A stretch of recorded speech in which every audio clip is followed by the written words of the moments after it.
Hai, welcome to Candu Candu, channel dengan informasi unik dan menarik yang bakal bikin kamu candu-candu. Di video kali ini kita akan masuk ke segmen candu horor. Korea Selatan tidak hanya terkenal dengan dramanya.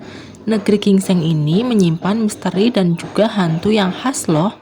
Kalau di Indonesia ada genderuwo, wewe gombel, pocong, dan kuntilanak, di Korea juga ada nama-nama khusus untuk hantu. Yuk simak apa aja hantu di Korea Selatan. Yang pertama ada Gumiho atau rubah berekor 9. Rubah berekor 9 adalah hal yang lumrah dalam cerita rakyat yang berasal dari Korea, Cina, dan Jepang. Menurut legenda ini, seekor rubah yang hidup selama 1000 tahun bisa berubah menjadi roh rubah dan berubah bentuk dengan bebas. Tapi bentuk yang paling disukai mereka adalah gadis muda yang cantik, suka menggoda, dan memakan korban rayuannya. Selanjutnya ada Chonyo Guisin atau hantu perawan. Kalau di Indonesia ada kuntilanak, di Korea ada Chonyo Guisin ini. Guisin sendiri berarti hantu. Chonyo Guisin atau hantu perempuan punya penampakan yang sama dengan kuntilanak, berambut panjang dan mengenakan pakaian panjang berwarna putih. Konon hantu ini bergentayangan karena belum menunaikan tugasnya sebagai wanita secara sempurna, alias belum menikah. Akhirnya mereka meninggal dalam keadaan tidak tenang dan menghantui tempat-tempat kosong seperti sekolah lama, gudang, bangunan yang ditinggalkan sampai hutan. Yang ketiga ada Dalgyalguisin atau hantu telur. Kenapa disebut hantu telur ya? Karena hantu ini punya wajah rata dan mulus seperti kulit telur. Hantu telur punya versi berbeda di beberapa negara seperti Noperabo di Jepang dan Mujina di Hawaii. Digambarkan sebagai hantu tanpa wajah, hantu telur dipercaya masyarakat Korea sebagai manusia yang tidak memiliki anak saat masih hidup. Tanpa keturunan yang melakukan upacara penghormatan, mereka hidup di alam akhirat sebagai roh malang yang dikutuk. Mereka akan muncul dan membunuh manusia yang melihatnya dengan cara memerah kehidupan mereka. Yang keempat ada Mulguishin atau hantu air. Hantu yang menghuni air ini dipercaya dulunya mati dengan cara tenggelam. Karena terbelenggu dalam trauma kematian, roh orang ini tidak menyadari bahwa dia sudah mati. Dan akhirnya dia suka mengejar perenang lain untuk meminta bantuan atau sekedar menemani mereka berenang.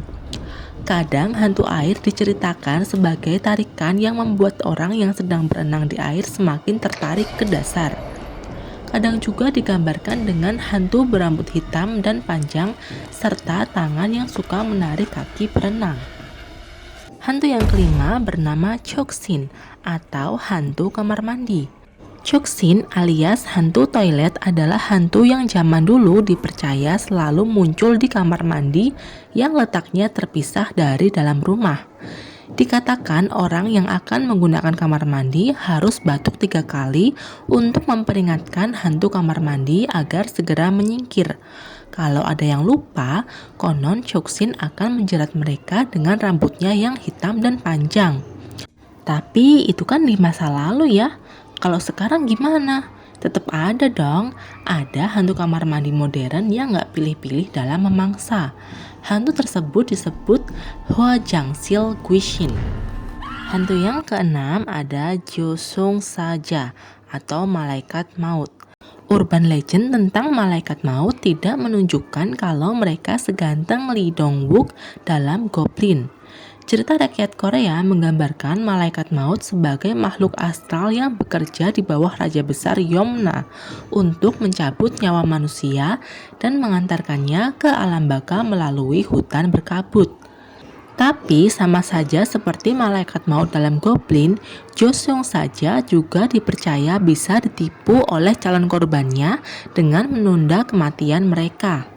Yang keenam ada Doktaebi atau Goblin.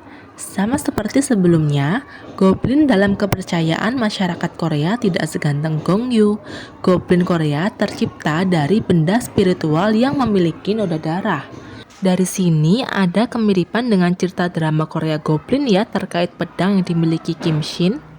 Oke lanjut, salah satu cerita rakyat mengisahkan tentang pria tua yang berteman dengan goblin dan mereka sering minum bersama. Suatu hari pria itu kaget ketika melihat refleksi wajahnya di air dan mendapati dirinya berubah menjadi goblin. Karena merasa tertipu dan sakit hati, pria tua itu menyiram rumahnya dengan darah sapi karena goblin takut dengan darah sapi. Yang kedelapan ada Munshin atau Dewa Pintu. Di Indonesia, rumah angker acap kali ada teror hantu dengan barang-barang yang bergerak sendiri atau pintu yang terbuka dengan sendirinya. Di Korea ada sesosok hantu yang dikabarkan menjadi dalang dari hal-hal tersebut, yaitu hantu Munshin. Munshin sering juga disebut oleh orang Korea sebagai sosok dewa pintu. Hal ini disebabkan karena sosok Munshin yang kerap kali menampakkan wujud di balik pintu secara mengejutkan. Hantu Munshin membuat orang Korea sering melakukan ritual sesembahan yang disebut Choksin. Ritual ini bertujuan agar keberadaan hantu Munshin tidak mengganggu manusia dan tidak menimbulkan kemalangan. Nah, itu dia hantu dari Korea Selatan. Menurut kamu lebih seram mana, hantu di Korea dan di Indonesia? Sekian dulu video kali ini. Sampai jumpa di video selanjutnya. Jangan lupa like dan subscribe ya. Bye.